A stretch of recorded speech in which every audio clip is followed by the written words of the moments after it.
Hello, welcome to another video. This is Paul's British English.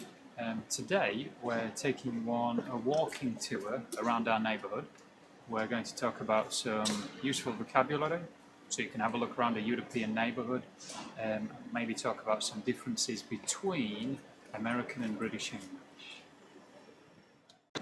So this is our road, which in English is sometimes also called a street. You have other words for it as well, like a lane, an avenue. In American English, avenue tends to be quite a big, wide road, but in British English, there are no real rules. Anything goes, okay?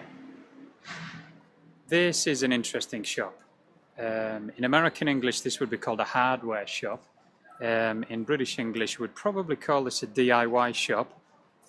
Because we live in Spain, this is a very small neighbourhood DIY shop. So by British standards, this would be quite old-fashioned. I think there are things like this in the United States still. But it's a very, very useful shop. So like I say, British English DIY store, American English hardware store. This is another nice thing about our neighbourhood. This is what I would call a fruit and veg stall, or a fruit and vegetable shop. The weather is so good here that the fruit and vegetables are outside and you put them in bags yourself. So this is a fruit and veg stall.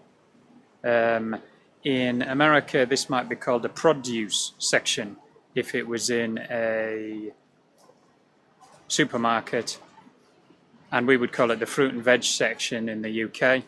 But this is a standalone by itself fruit and veg shop.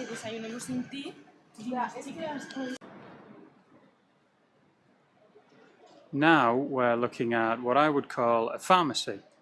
Pharmacy is a kind of universal word. I think that would work in both American and British English.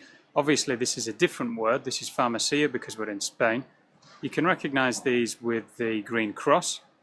In American English this would probably be called a drugstore. So they sell medicine and they sell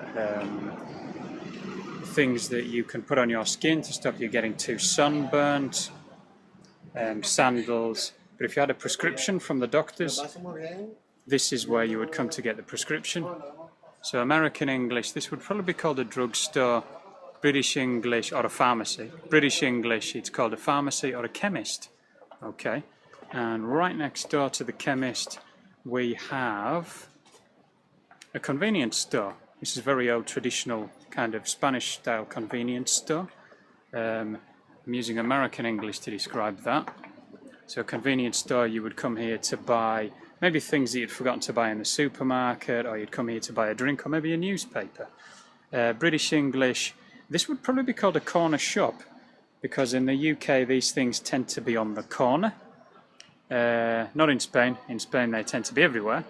But American English, like I say, this would be a convenience store like a 7-Eleven. But here in Spain, they're all independent. This is another interesting building. They have some parking.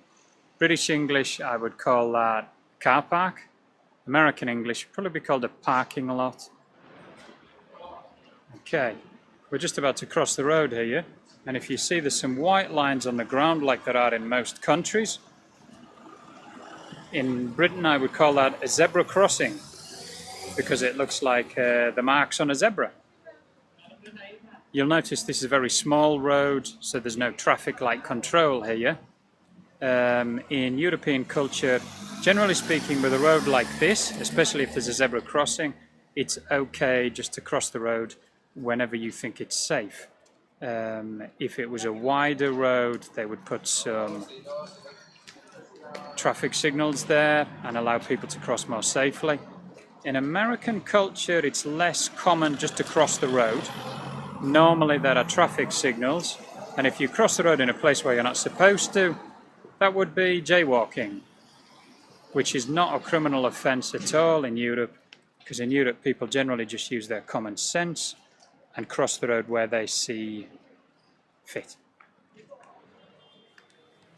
This is another fruit and vegetable store. like I say, produce in American English, but fruit and vegetables here in Europe.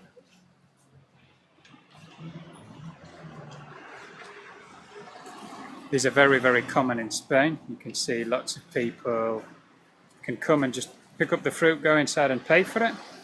And right next door we have a supermarket. This is a neighborhood supermarket, which is Lidl. This is an international brand from Germany, very popular in the UK, very popular in Spain, all over Europe. This is a cafe. Nice neighborhood cafe. Maybe in American English this would be called a coffee shop. British English would just call it a cafe. Coffee shop would be more like an American style, like Starbucks. Another supermarket. This is a nice, good, cheap supermarket. Another pharmacy. And in the road here we have a pretty archway that cars drive underneath and apartments are on top of.